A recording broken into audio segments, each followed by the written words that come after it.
good. That makes it 8-6 on the day. And you can hear that sigh of relief on the day. Now with the convert, of course, that makes it 8-7, and you can hear that sigh of relief all the way from Capitol Hill to here. And at the 12-minute mark of this first quarter, the score is Hamilton 8, Ottawa 7.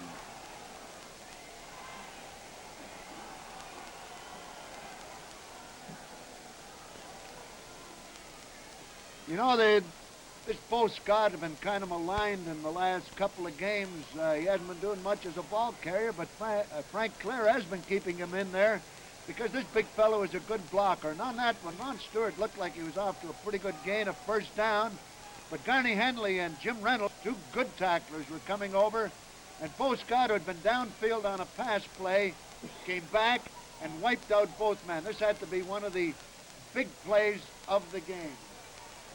See those Ottawa Rough Riders? There's number 76, Jay Roberts, and that offensive unit figured, well, maybe this time they'll fumble, we'll knock them loose, and they're already not too many people sitting down on any of these shots.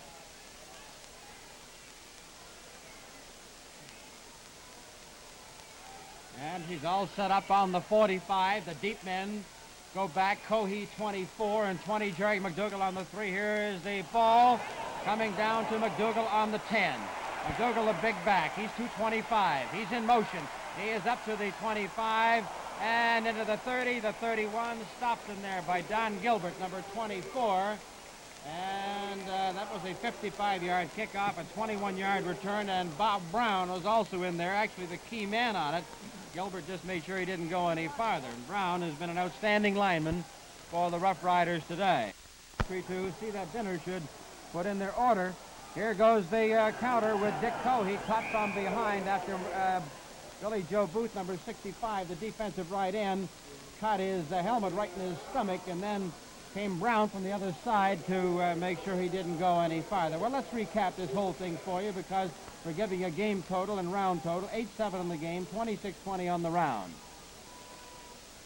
Second down, 5 to go for the Hamilton Tiger Cats on their own 35. Joe Zuger has Anthony, the fullback, in, fakes to him, rolling back to throw. There's a flag in the play. He throws down the middle. No good. Looks like Hamilton are, I don't know whether they're trying to change that count, not quite used to it, but trying to beat something, Stu. There's something going on. Normally, they come right out there. You know, Zuger comes up. There's no automatics with this Hamilton team. They figure that isn't enough time. They're going to do it with blocking and tackling. And today, they seem to be changing the count, catching some of those wide set men a little bit off balance. They're about a step or half a step ahead of the play, and it's kind of surprising to see Hamilton do something different and put themselves offside. It usually works the other way. By the way, in the first 8 minutes of the first quarter of the Save the Children College Bowl in Toronto, no score, Alberta against Toronto. Here's the kick by Joe Zuger, not one of his better ones for the day. Rick Black fields it on one hop, heads for the sideline. Cohee brings him down. He fumbles the ball. Cohee recovers. Now that's a very strange thing when you'll take man on man and come up with the ball. Well, I'll tell you, that Cohee really hit him. I think he surprised Rick Black. He thought he was going to be just tackled, but Cohee whipped right into him on that one and really shook him loose from that ball. There was no two ways about it. He just knocked him loose. 42-yard kick, a 9-yard run back. They hand off to Willie Bethea, and Bethea moves into the 36-yard line for a gain of 6.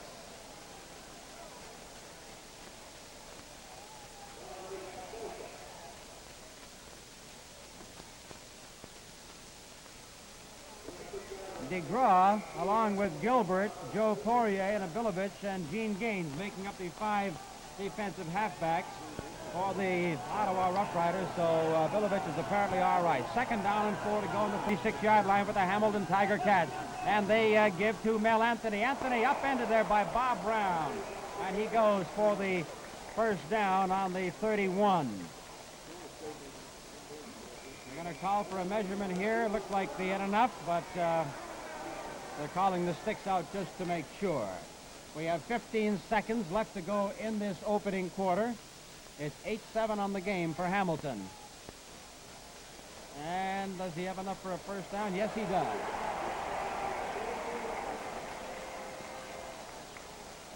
Ottawa's had 3 first downs and Hamilton 2 so far. And that there makes him 3.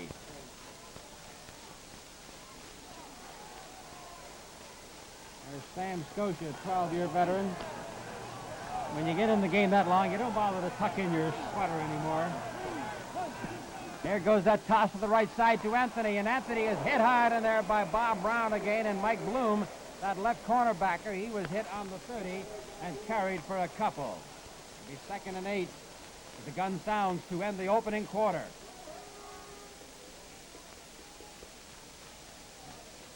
And that ends the first quarter, and while the teams are changing ends, let's pause for 60 seconds.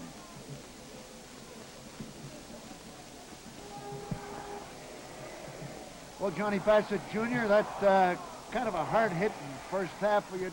Would you say this is a typical Hamilton-Ottawa game? The thing that strikes me about this game, Stu, so far is that whenever it comes right down to the wire, who are the guys you see in there? The guys that have been around for a while, like Ronnie Stewart, who's running back punts and picking up that pass. He likes to break up the big game. Dick Coe, who's been around for a while, knocking guys for fumbles, taking a 90-yard pass for a touchdown. The names come and go, but there's always a few ball players that are there when it counts, aren't there? I was going to say, you hear the odd rookie come along in these tough ones, but on the big plays, it's always a guy, as you point out, that's been around a little bit. You know, outstanding feature to me in that first quarter is the work of Joe Zuger. He's been doing a good job of faking. He's thrown that ball. I think he's watching Costantino in practice.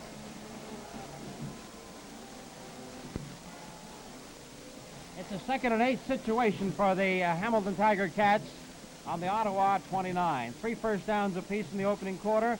Ottawa 26 yards rushing, Hamilton 45. Ottawa attempted 5, completed 3 passes for 90 yards. Hamilton attempted 2, completed 1 for 90 yards. No interceptions, 1 penalty, and it didn't amount to anything. 2 fumbles by Ottawa, and they've lost them both. There's big Bob Brown, and you're going to hear his name an awful lot, as you have so far. Gene gains 22, and I wouldn't be surprised to see him go in offensively if the game continues along at this pace. Here we go, 2nd down and 8 to go as Joe Zuger has gone so far all the way at quarterback, and he goes back to throw. Anthony's back there to block for him. Down the middle, and it is no good. And what they're taking is they're taking that corner man off there, Bloom, making him come back with Cohey, and he's beating him with speed. This is the thing, they're extra man coming out of there with that good blocking that Zuger is getting, that good pass protection. Cohey is being released. He's coming down in the middle. On this one, Zuger, instead of laying it up, kind of really fired that ball, seemed to go right through Cohey's hand. Don Southern will attempt from the 36-yard line, and back in the end zone is Bob Abilovich and Larry DeGraw. Joe Zuger holding, and it looks like he's wide on this one, and is he going to concede? No, he's not. He's going to try to run it out, but he might as well concede. He can save himself a few bruises, but you don't do that, of course, in this kind of competition. You're out there to take bruises. And it's still an 8-7 ball game. Hamilton leading. You add this single point to it, they go ahead 9-7. So the Ottawa Rough Riders have the ball on their own 25. Hamilton and Ottawa have been in this Eastern Final 5 times going back to 1951, and 1951 is the last time Ottawa won it. Alfazio, that great young coach of this Hamilton club. And here's Jackson rolling out left, cocks his arm once, throws, and it's intended there for Jay Roberts. And what they're doing that they haven't done all year, normally that big tight end Roberts is splitting him off, sending him down and across, Duke, and I don't think I've seen that before. Have you? They used to play something like that earlier in the season. It's, you know, some of those early stuff that they kind of save for the playoffs. It becomes new. On this one, he had him wide open, but Jackson was hit just as he was going to throw the ball. That reminds me of Kenny Plain. You mentioned something that they used earlier in the season, and suddenly it'll pop in and think, and he knew it was there, but nobody else did. Here we go, 2nd down and 10 to go. And they go faking to Bo Scott. They go to the center, but they didn't open him up by sending action right, action left. Tried to open the middle, but Barrow was there and that was enough to stop him. Illegal motion flag down there. Let's see what they do with it.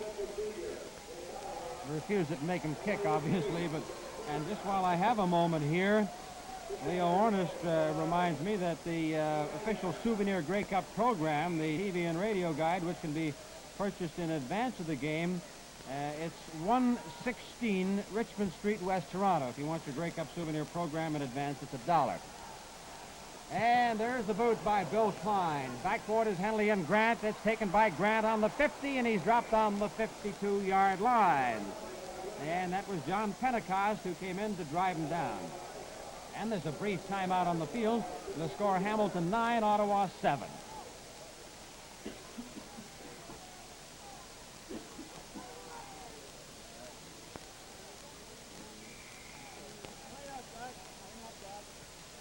Hamilton has been in the Grey Cup 8 times since 1950.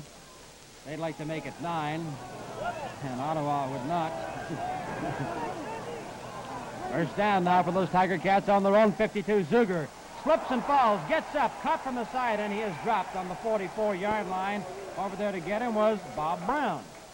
There must be quite a bit of slippery spots. I see they've covered it up with peat moss. That's the same area that Russ Jackson kind of slipped when he tried to hit Ted Watkins, who was wide open early in the first quarter. And that peat moss reminds me of George Trafton, who wanted to know what team he was playing for. That reminds me of Jack Jacobs, who will be the guest speaker at the Grey Cup dinner, and that should be quite a night. Second down on the 45, and there's in that spread formation. Zuger fumbles the ball. It's recovered by the Ottawa Rough Riders on the 33-yard line. Bob Brown. There's a flag downfield. The flag was downfield. The big rush was on. Ottawa recovered the football. The illegal interference happened while Zuger was in the process of trying to throw, and they'd roll it. Probably that was the man he was trying to hit, and so that penalty would get the precedent over the fumble.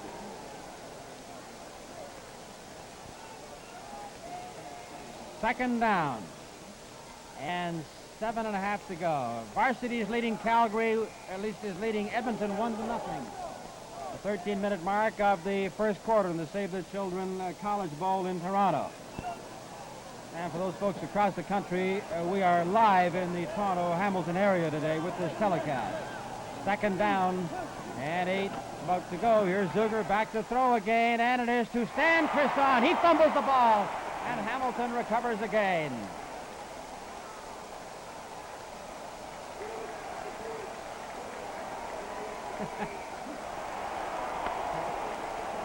And I know what they're saying on that Ottawa bench. What do we have to do to get our hands on that football? Well, on that one, Crisson had caught the ball and taken 1 or 2 steps before he was belted. But when it's your day, as it appears to be right now, that thing bounces right back to you. First down for the Tiger Cats on the Ottawa 36-yard line, into the middle with Mel Anthony, and he gets 2.5.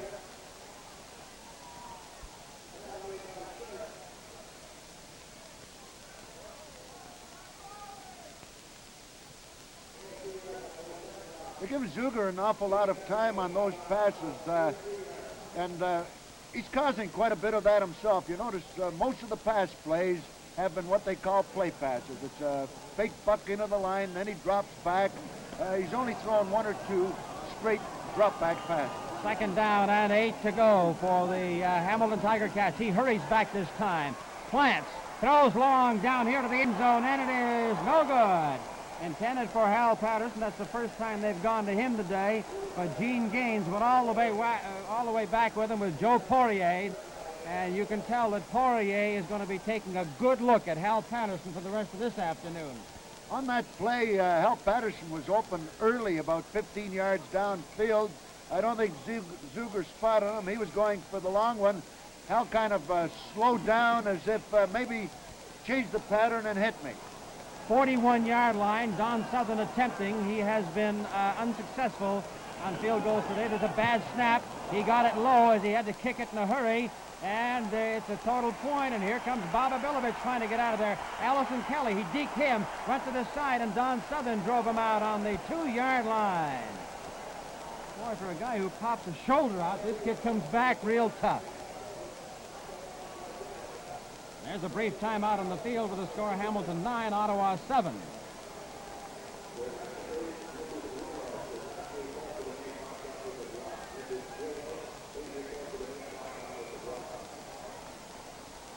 Don Southern has been unsuccessful in field goal tries, and the great field goal kickers have them on some days, as Calgary fans will attest, with the great Larry Robinson missing on big points. And they're back on the 2-yard line. Ottawa Rough Riders are back into trouble. They give here to Jim Dillard, and Dillard gets to the line of scrimmage, and that is all. He had slow starting, but when you're back there, of course, you must be a little more careful, must be a little more cautious. A loose ball becomes 7 points at that stage of the field. Hamilton leading 9-7 on the game. This one could go all day. 27-20. Hamilton leads on the round. And there's 2nd down and 10 to go for the Ottawa Rough Riders on the Ottawa 2. Now we have Tucker flanked wide left. Watkins split off. Here's Jackson back to throw, and he's going to go to the sideline. Deep to Stewart.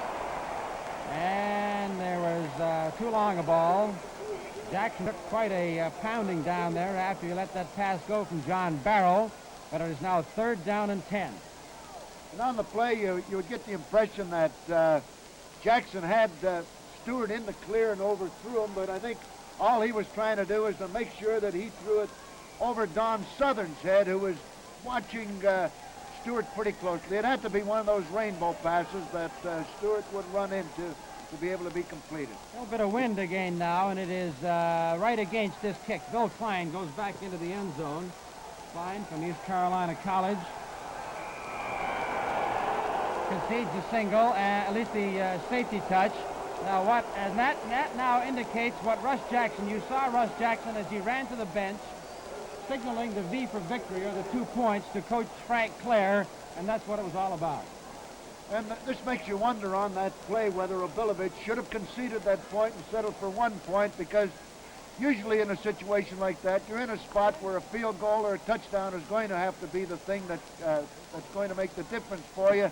Now you say if you can't get it out to the 15 or 20, for goodness sakes, give them a point. Well, they would have had to punt into that slight wind, and Hamilton would have been right back to about the 35 or 40. Now it's Ottawa on their own 25. And it's Russ Jackson, and he changes count there, and Ron Stewart is caught behind the line of scrimmage by Patera, but there's a Hamilton offside. Patera was in there to catch Stewart.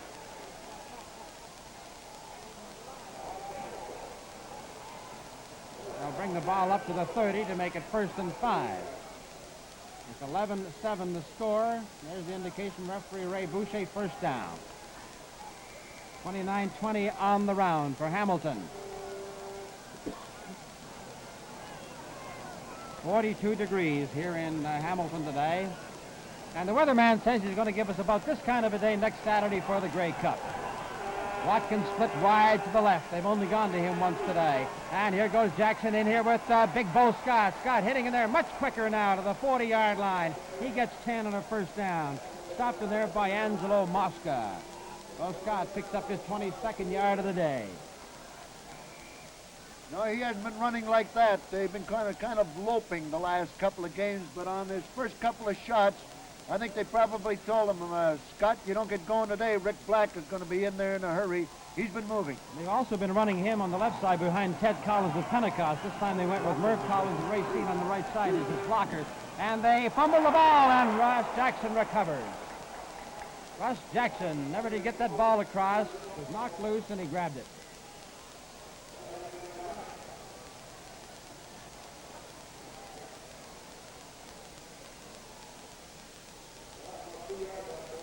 A little mix-up between Ron Stewart and I see Rick Black has come into the game probably with a play for Bo Scott, but a little mix-up on that cutback play that they have with Stewart coming right down the middle after they've gone wide. They ran into each other. Second down and 12 yards to go for the Riders on their own 38-yard line. Everybody is in motion left. And Jackson throws down here to block if he's open, and he is, but the ball was too long. Now, that was a good call because while Gino Karst came off the left corner to come back with Rick Black, Jim Dillard was a short man on that pattern, and he kept Reynolds away from him and left him on a one-for-one situation, but the ball was too long.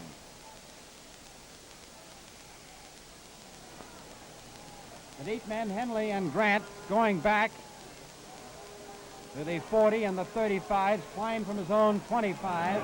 Gets lots of time and gets a dandy up here as Henley goes back to his own 27-yard line. And Bill Quinter brings him down on the 27-yard line. 45-yard kick, no return. There's a brief timeout on the field with the score Hamilton 11, Ottawa 7.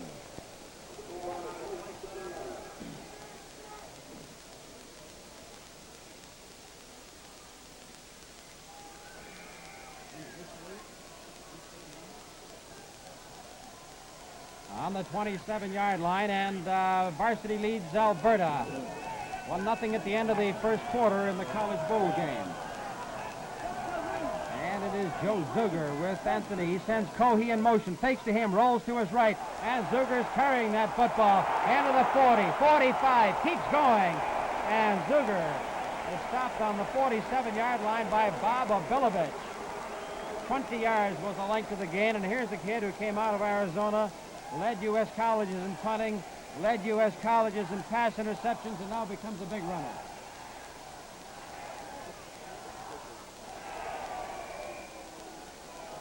Ball is on the 47-yard line, and it'll be first down and 10 to go for the Tiger Cats with 5.5 minutes to go in the first half of play. Hamilton's done pretty well controlling that ball today. They pitch to Anthony. The corner is taken away. There's a flag on the play. Ken Lehman drags down Anthony, and Gaines drives him out with help from number 15, Larry DeGraw. Dan Crisson might have been doing a little bit of holding back there. Haven't got the signal as yet. Talked about it to Captain Joe Poirier. Holding penalty against the Hamilton Tiger Cats. I'll give you an idea of the kind of job that corner linebacker has. Look at number 20, Mike Bloom, trying to get at that ball carrier. Number 52, Chuck Walton, wiping him out of the play, which was nullified anyhow with the holding penalty.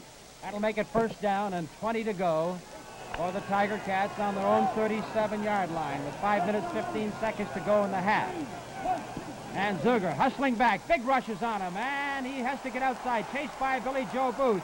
And there's a great recovery as Zuger gets out to the 47-yard line. Now what happened on that one was Willie Bethea, who was downhill for that swing pass.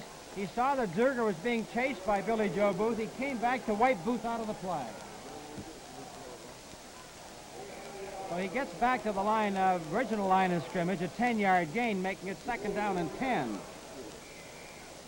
Zuger has now picked up 51 yards, which makes him the leading rusher of the day. Second down and 10 to go on the 47-yard line. 4 minutes and 50 seconds, and they go to the middle here with Mel Anthony, and Anthony goes overland to the 52-yard line, stopped by Mike Bloom. It'll be third down and about 4 yards to go. Let's take a look at Ken Lehman here on our isolated camera as he tries to guess that play. And he just closed off one hole, and the ball carrier picked the other. The deep men go back to the 11-yard line. Black and Stewart on their own 10. Joe Zuger, there's a flag on the play. This ball takes a hop, and it's wild down there to Ronnie Stewart, trying to cut back in, goes to the 12-yard line. And Bobby Kuntz comes in to give him a belt to make sure he doesn't go any farther. Let's see what this flag is all about.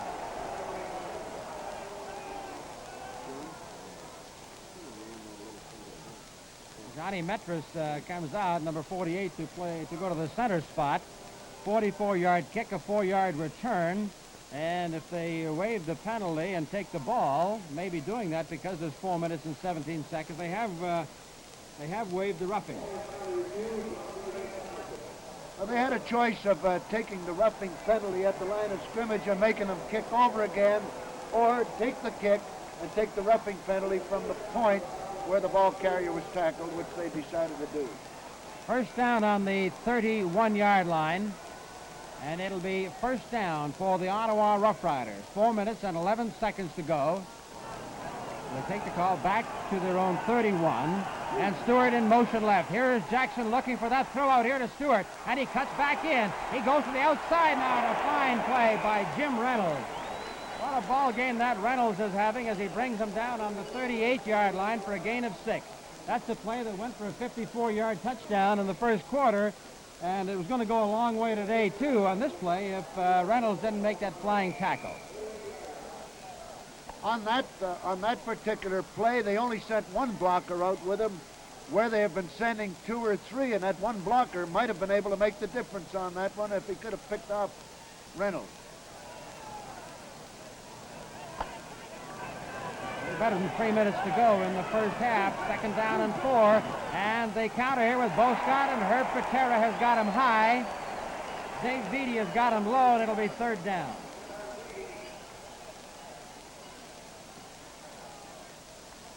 Give you an idea of how Hamilton were really waiting for that Patera. He usually looks after the middle of the line, paid no attention to the fake. He was standing on the corner waiting for Scott. 9 points separating these clubs on the round. The deep men go to the 35. That's Henley and Grant. Good boot by Bill Klein. Henley sidesteps one that is driven down by Brown. Now they were claiming, as Dave Beatty bumped the punter, Bill Klein, they were claiming a penalty on him, but he just went down looking for an easy 15. 41-yard kick, 6-yard return.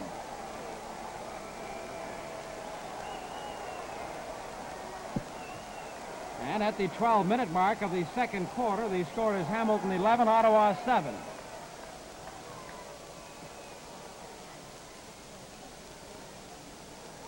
Well, quite a bit of action in this so far in this first half, Johnny Bassett. Anything outstanding that you notice out there?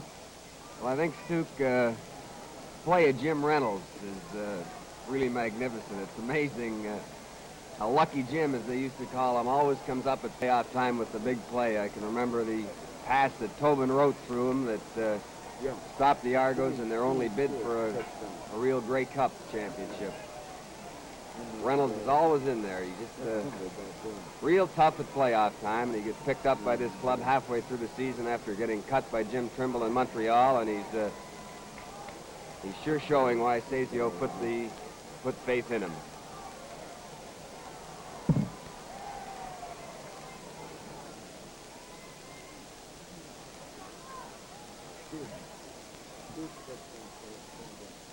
Well, you know, these clubs in the last 2 or 3 times they've met in this thing have always had big leads. Hamilton's had to make the big comeback.